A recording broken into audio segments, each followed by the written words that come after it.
Good morning, everyone. It's an absolute pleasure to be in Byron, and it's an honour to be the first speaker today of what I'm sure is going to be some awesome talks and the awesome sharing of ideas. I am a photojournalist.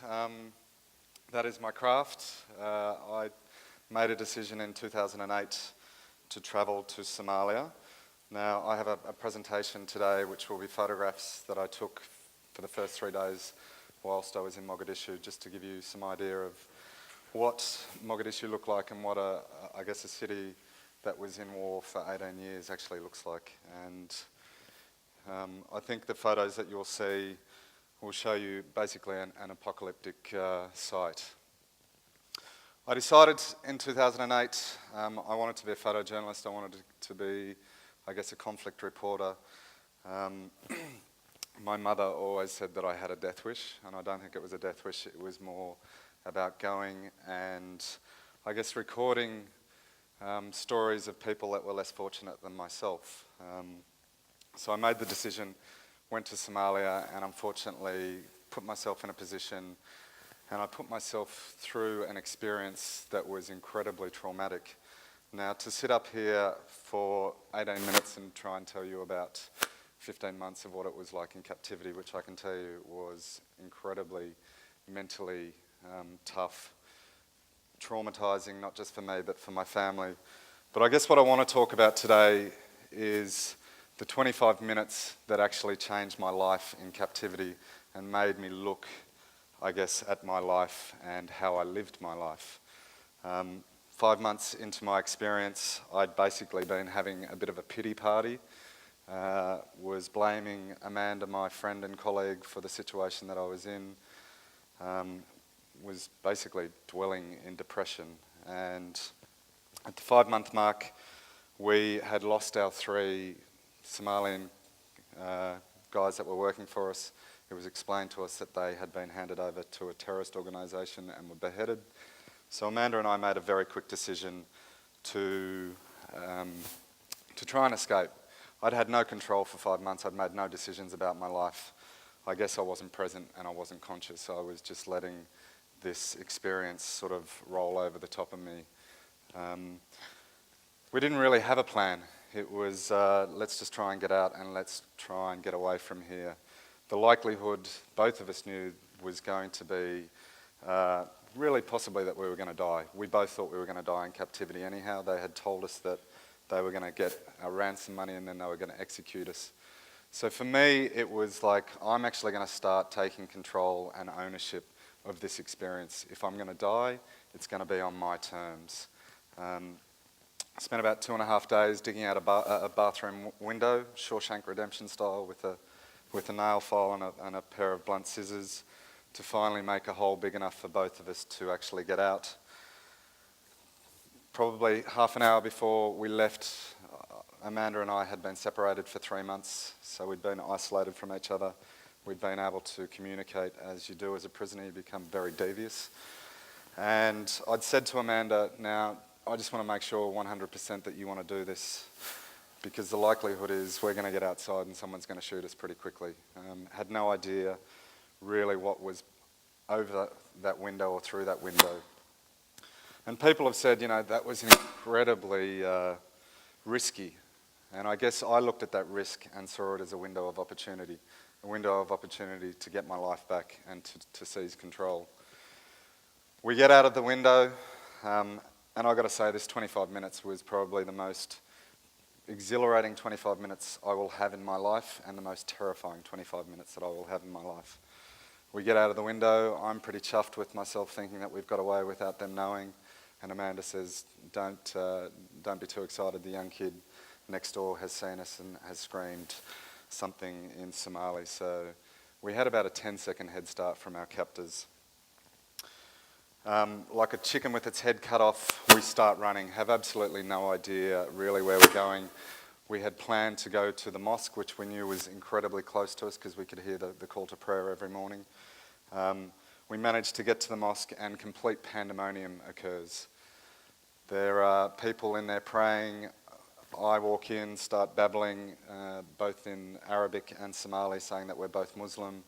reciting the call to prayer, and people are trying to actually help us, unarmed individuals, and all of a sudden some of our captors with AK-47s come in.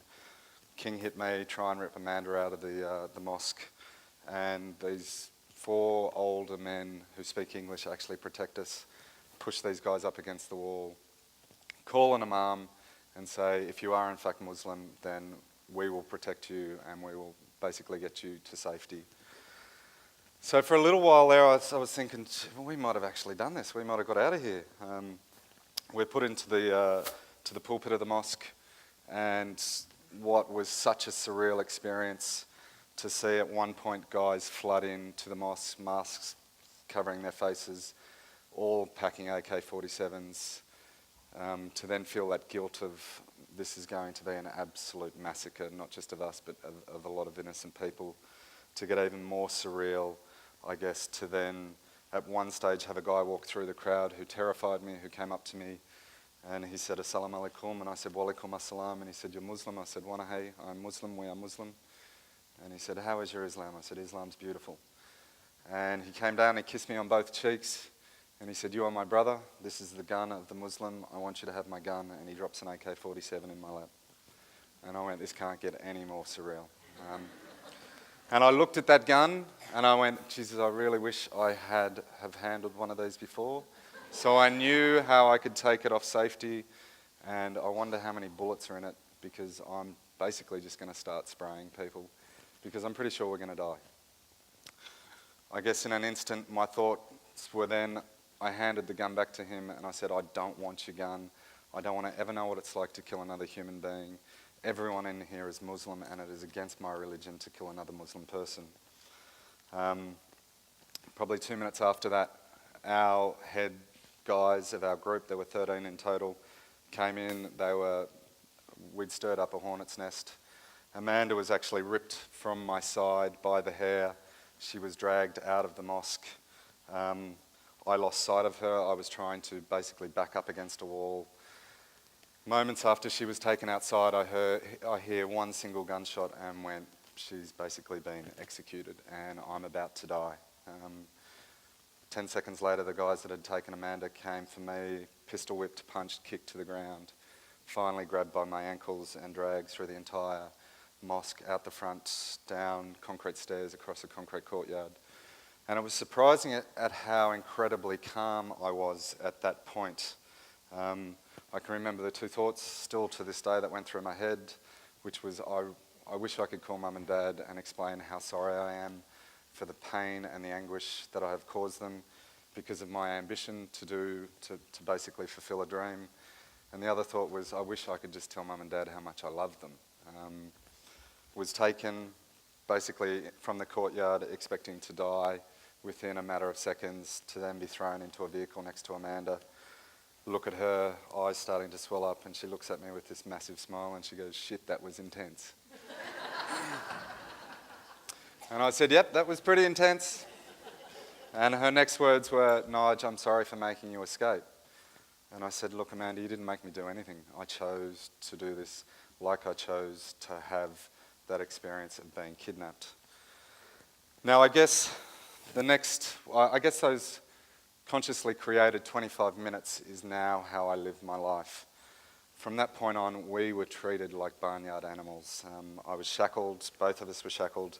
We were separated from each other for the remaining 11 months. I was forced to listen to Amanda being physically tortured for 3 days.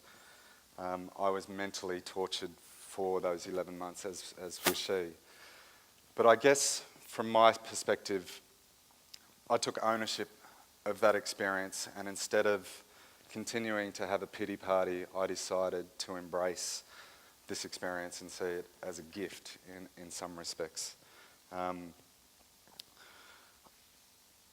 I had to change the way I thought about my experience. I had been completely negative. I now had to look at the positive. They took everything, absolutely everything away from me. The only thing that they couldn't take was how I controlled my mind. They were trying to brainwash me because I had converted to Islam. So I really had to use my mind as basically my weapon against these guys. And it was like living with 13 schizophrenics because you never knew what you were going to get from one day to the next. I had to look, I guess, at the way mentally and spiritually I saw myself. For the last 38 years before this experience, I had been walking around dead. I was not present, I was not conscious. I'd been floating through life, basically taking it for an advantage. So I guess I made the decision to make a change within myself. I had, over the next 11 months, a very introspective look into my soul and who I was. And I got to tell you, there were some things that were pretty ugly that I was not actually proud of, the way that I'd treated people, the way that I'd spoken to people. And I wanted to change those things about me. I was actually disgusted at the person who I was, my ego, my arrogance. And people say that you can't change someone. I say that's rubbish. If you don't like something about yourself, you have the ability to change anything. So I made a conscious decision from the point after we were recaptured, I guess, to come out of that experience a better person, a stronger person, a more empathetic person, less judgmental. Certainly for me, looking at trauma, and trauma is a horrible thing to go through. Every single one of us in this room at some stage in your life will go through a trauma. People say that my trauma was extreme. I don't really agree with that. I think trauma is trauma. I went through something that most of you can't imagine what it is like to be held for 462 days. But I guess I look at it in a way that to lose a husband or a wife or a child would be 10 times more traumatic than what I went through. So I would say to you, when you do face trauma, to embrace it, because it will actually define who you become later in life. Everyone bangs on about post-traumatic stress disorders, those sorts of things, which I was diagnosed when I came home with. It wasn't until about 18 months after I had done a lot of work with psychologists that someone explained to me the phenomenon of post-traumatic growth, which I'd never heard of, and the fact that 75% of us who go through trauma will actually grow from that experience and be a better person, be a kinder, more gentle, more empathetic person. I think also from my experience, I took a lot more positives than the negatives. I had lost basically 15 months of my life. I could have come home, I could have been a victim and wallowed in self-pity. I was pretty sure that my family weren't going to allow me to do that, especially my brother Hamilton, who did say to me when I got home, he said, "Mate, you've got 3 months to get fit and then I'm putting you in a boxing ring. And I am going to pound the living hell out of you because you're an idiot." And I have to agree with him. I was probably a little bit over-eager, a little bit green, didn't really think about the consequences, not just to me, but I guess to my family and my friends. So it is one of those things. I now take responsibility for everything I do, and I say to my nieces and my nephews, every action has a consequence, and you have to be willing to accept those consequences when things do go awry, because it's so much easier to blame someone else, like I had been for the first 5 months blaming Amanda, because I didn't want to take ownership for the things that I had done and the problems that I got into. But saying that, I am so incredibly grateful that I chose to have that experience, to go to Somalia, to try and, I guess, make a difference to a country that the world had basically forgotten about for 18 months. I would say to you to constantly look and dream big, and don't be afraid to embrace those dreams and to go out and throw everything at it, because at the end of the day, what's the worst that can happen? You can get kidnapped. But I think we all live in this comfortable grey zone. We look up and we go, that looks great up there, that's where I want to be, and we look down and we go, we don't want to be there because that's basically the trauma end of the scale. But we sit in this small little grey scale and say, this is really comfortable. That's where I want to be, but I'm just too terrified. Don't be terrified, don't be, I guess, driven by fear, because that up there that looks scary is actually your opportunity, and it is when you take those opportunities that, You look at any entrepreneur in Australia that most people would go, geez, that was a risk, and he would say, well, that's your risk, that's my opportunity, that's why I've got $1 million and that's why you got nothing, because you're too scared to do something about it. So don't be afraid. Don't be driven by fear so much that you sit there and you walk around dead. Create your own dream. Do not create someone else's dream. You get one chance at life. I've been given a second chance at life. That is how I live my life now. I'm not going to punch a clock from 9 to 5, making money for someone else. And it's not about making money, because at the end of the day, money makes your life easier. It doesn't enrich your life. The thing that's really going to enrich your life is your family and your friends that you surround yourself with. They are the people that will love you unconditionally. They are the ones that are going to be there when the proverbial hits the fan. And it does hit the fan, and it's beautiful that you have those people there to support you and to look after you. So cherish your family, don't neglect them. Do the things you want in life, because life is so short. And I would certainly say, I heard a great saying the other day, yesterday's history, tomorrow's a mystery. Today is a gift. That's why it's called the present. Live in the present. Be in the reality of right here and right now, because what happens tomorrow doesn't really matter. It's about being here today. So thank you all very much for being here. Like I said, it's an honour to always speak at TED. Enjoy the day, and I look forward to speaking to some of you, if not all of you, if I can get around today. Be happy. Namaste.